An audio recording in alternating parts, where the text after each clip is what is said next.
Hello students, I hope you all are well. So today's subject is pathophysiology and topic is iron deficiency anemia.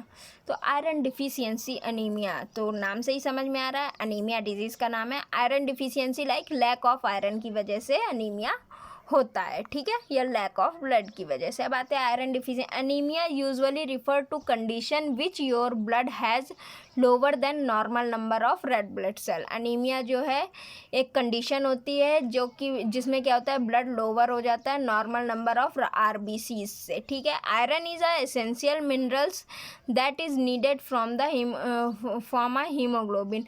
Iron एक essential mineral है जो haemoglobin बनाने में बहुत ज़रूरी होता है या बहुत महत्वपूर्ण होता है। And oxygen carrying protein inside red blood cells, एक oxygen carrying protein red blood cells के अंदर होता है। Iron deficiency anaemia is a condition in which the body lack enough red blood cells to transport oxygen rich blood to body tissue. Iron deficiency anaemia एक condition है जिसमें क्या होता है, बॉडी में रेड ब्लड सेल्स की कमी हो जाती है टू ट्रांसपोर्ट द ऑक्सीजन, और oxygen transport rich blood body में नहीं, बॉडी टिश्यू में नहीं ट्रांसपोर्ट हो पाता। फिर आते हैं मॉर्फोलॉजिकल क्लासिफिकेशन। मॉर्फोलॉजिकल क्लासिफिकेशन में अनीमिया जो है वो 3 टाइप्स में डिवाइड किया गया है, मैक्रोसाइटिक, नॉर्मोसाइटिक और माइक्रोसाइटिक। मैक्रोसाइटिक में क्या है, मैगैलोब्लास्टिक और नॉन मैगैलोब्लास्टिक। मैगैलोब्लास्टिक में vitamin B12 deficiency, folic acid deficiency. Non megaloblastic में हिपैटिक डिजीज और ड्रग इंड्यूस्ड अनीमिया और हाइपोथायरॉयडिज्म और रेटिकुलोसाइटोसिस। फिर आते हैं नॉर्मोसाइटिक में recent blood loss, haemolysis, bone marrow failure, anaemia of chronic disease. फिर आते हैं माइक्रोसाइटिक में आईडीए मतलब होता है iron deficiency anaemia. Genetic anomaly, genetic anomaly में क्या होता है, sickle cell and thalassaemia. Now अब हम आते हैं ईटियोलॉजी में। तो ईटियोलॉजी में क्या है, IDA result from prolong negative iron imbalance. IDA जो है वो प्रोलॉन्ग निगेटिव आयरन इनबैलेंस की वजह से हो जाता है, mainly due to following factors, कुछ फॉलोइंग फैक्टर की वजह से। इनएडिक्वेट आयरन इंटेक प्रॉपर नहीं ले पा रहे हैं, डिक्रीज आयरन एब्जॉर्प्शन, आयरन का एब्जॉर्प्शन डिक्रीज हो जाए, increase iron demand and haematopoiesis, iron demand increase हो जाए या हीमेटोपोइसिस हो जाए। इंक्रीज आयरन लॉस, आयरन का लॉस अगर इंक्रीज हो जाए, ओके। फिर उसके बाद कॉमन कॉजेज़ क्या होते हैं, ठीक है। तो females in reproductive period of life, females में रिप्रोडक्टिव पीरियड ऑफ लाइफ की वजह से क्या कॉजेज़ होते हैं, मेंस्ट्रुएशन में, प्रेगनेंसी में, पैथोलॉजिकल ब्लड लॉस की वजह से और डिफिशिएंट डाइट की वजह से। मेंस्ट्रुएशन में अगर ब्लड लॉस ज़्यादा हो गया तो प्रेगनेंसी के टाइम पे, पैथोलॉजिकल ब्लड लॉस हो गया तब भी, ठीक है। Adult male and post menstrual female में, ठीक है, तो इसमें पैथोलॉजिकल ब्लड लॉस होता है। और इन्फेंट्स एंड चिल्ड्रन में अगर है तो इसमें क्या होता है, डिफिशिएंट डाइट प्रॉपर नहीं मिल पा रही है, diminished iron stores at birth के टाइम पे आयरन स्टोर जो है वो डिमिनिश्ड है, यानी कि वो आयरन स्टोर कम कर पा रहा है, ठीक है। फिर उसके डायग्नोसिस, तो डायग्नोसिस क्या है इसका, प्राइमरी फाइंडिंग, पहले कैसे फाइंड करेंगे, चीफ कंप्लेंट्स लाइक फैटिज हो जाएगा, या मतलब थकान होने लगेगी, लेसिट्यूड हो जाएगा, पल्पिटेशन हो जाएगा, या जनरलाइज वीकनेस फील होने लगेगी। हिस्ट्री, क्रोनिक ब्लड लॉस हो सकता है या डिफिशिएंट डाइट की वजह से हो सकता है। क्लिनिकल फीचर्स इसके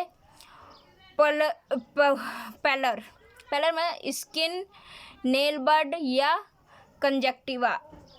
फिर आते हैं koilonychia like brittle spoon shape nails, ठीक है। फिर आते हैं ऑर्थोफेनिक ग्लोसिटिस। ऑर्थोफेनिक ग्लोसिटिस क्या होता है, एट्रोफी ऑफ टंग पेपिला, यानी making the tongue smooth and shiny, tongue को स्मूथ और शिनी बना देता है। पिका क्या होता है, compulsive eating of non food item, ज़्यादा नॉन फूड आइटम खाने से, ठीक है। फिर आए पैगोफेगिया। पैगोफेगिया क्या होता है? Compulsive eating of ice, compulsive eating of ice की वजह से, ठीक है। फिर आते हैं साइन और सिम्टम। क्या क्या साइन और सिम्टम होते हैं? तो सिम्टम और sign. Symptom decrease exercise tolerance, अगर एक्सरसाइज टॉलरेंस डिक्रीज हो जाए, या टैकीकार्डिया हो जाता है। फैटिज, डिजीनेस, इरिटेबिलिटी, वीकनेस, ये सारे हमारे सिम्टम है। Vertigo, shortness of breath, chest pain और पेल अपीयरेंस, या decrease mental activity, increase intensity of some cardiac vascular murmurs. फिर आते हैं थेराप्यूटिक गोल। थेराप्यूटिक गोल्स क्या? शॉर्ट टर्म में resolution of symptom and replacing iron stored. Long term में improve quality of life, quality life को improve करने के लिए prevention of recurrence and better growth and development in children, ठीक है। फिर उसके बाद आते हैं next clinical presentation. Iron deficiency anaemia can cause, किस वजह से? ब्रिटल नेल्स ब्रिटल हो जाते हैं। Cracks in the side of mouth, mouth के साइड में क्रैक्स आने लगते हैं। फिगर के द्वारा दिखाया गया है, आप देख सकते हैं, जैसे कि ये क्रैक्स है माउथ में ये, और ये ब्रिटल नेल्स जो है वो ब्रिटल है, ये देख सकते हैं आप, ठीक है। फिर उसके बाद हम आते हैं next laboratory evaluation. Complete blood count को कंप्लीटली ब्लड काउंट करेंगे। Erythrocyte sedimentation rate, erythrocyte sedimentation rate check करेंगे। Peripheral blood film. फिर serum iron profile, bone marrow studied करेंगे, सीरम आयरन प्रोफाइल स्टडी करेंगे। Investigation to determine other causes of IDA, iron deficiency anaemia के other causes भी determine करेंगे, जैसे occult blood test, colonoscopy and urine examination, okay. फिर उसके बाद आते हैं ट्रीटमेंट। क्या ट्रीटमेंट है? पैथोलॉजिकल मैनेजमेंट में oral and parenteral iron therapy, oral या पेरेंट्रल आयरन थेरेपी दे सकते हैं, या नॉन फार्माकोलॉजिकल में क्या है? ओरल और पेरेंट्रल आयरन थेरेपी, और नॉन फार्माकोलॉजिकल में ब्लड ट्रांसफ्यूज़न, ठीक है। फिर उसके बाद नेक्स्ट आयरन सप्लीमेंट भी दे सकते हैं।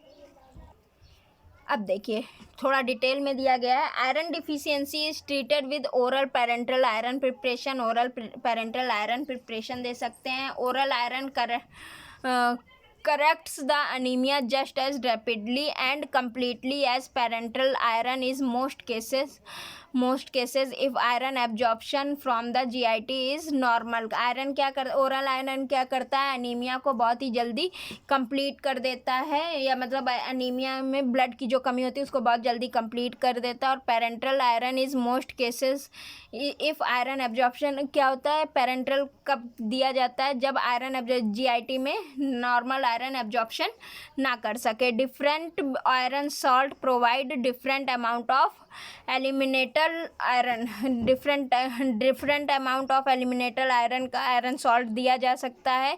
इन iron deficient individually about 50 to 80 mg of iron can be incorporated in haemoglobin daily, but about 25% of oral ferrous salt can be absorbed।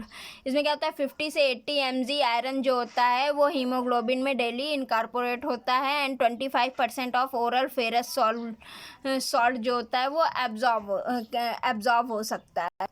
Oral iron therapy के कुछ साइड इफ़ेक्ट्स भी होते हैं, जैसे कि नोइजिया, इफिगैस्ट्रिक डिस्कम्फर्ट्स, या एब्डोमिनल क्रैम्प्स हो सकते हैं, या कॉन्स्टिपेशन एंड डायरिया हो सकता है। ब्लैक स्टूल्स भी आ सकते हैं। These effects are usually dose से रिलेटेड होते हैं दीज इफ़ेक्ट। अगर आप ओरल आयरन थेरेपी ले रहे हैं या ओरल आयरन पिल्स वगैरह ले रहे हैं तो नोइजिया हो सकती है आपको, और इपिगैस्ट्रिक डिस्कम्फर्ट हो सकता है, एब्डोमिनल मतलब कि पेट में ऐंठन हो सकती है, या कॉन्स्टिपेशन हो सकता है, या डायरिया हो सकता है। स्टूल्स जो हैं वो ब्लैक आ सकते हैं। ये आपको साइड इफ़ेक्ट्स होते हैं। नॉन फार्माकोलॉजिकल ट्रीटमेंट में तो आयरन रिच डाइट लेंगे, लाइक गुड सोर्सेज होते हैं कुछ आयरन के, लाइक मीट्स हो गया, बीफ, पॉर्क, लैम्ब, लीवर, ठीक है, या हो गया आपका फिश, ठीक, लीफी ग्रीन वेजिटेबल्स या लीफी ग्रीन कैबेज, ठीक, लेग्यूम्स हो गया, ये सारे आपके आयरन्स के रिच सोर्स है, ठीक है। लीमा बीन्स या green peas, dry beans and peas such as pinto beans, black eyed peas, ठीक है। नॉन फार्माकोलॉजिकल ट्रीटमेंट में आप यही है कि आयरन की रिच डाइट ले सकते हैं, मीट वगैरह खा सकते हैं, या लीफी वेजिटेबल्स लाइक आपकी पालक हो गई, या आपका मतलब कि कैबेज वगैरह हो गया, टर्पिन ग्रीन्स हो गया, या कैलाट्स हो गया, ब्रोकली हो गया, ठीक है। ये जो मतलब कि आयरन जिनमें ज़्यादा होता है वो डाइट आप ले सकते हो। Okay, thank you.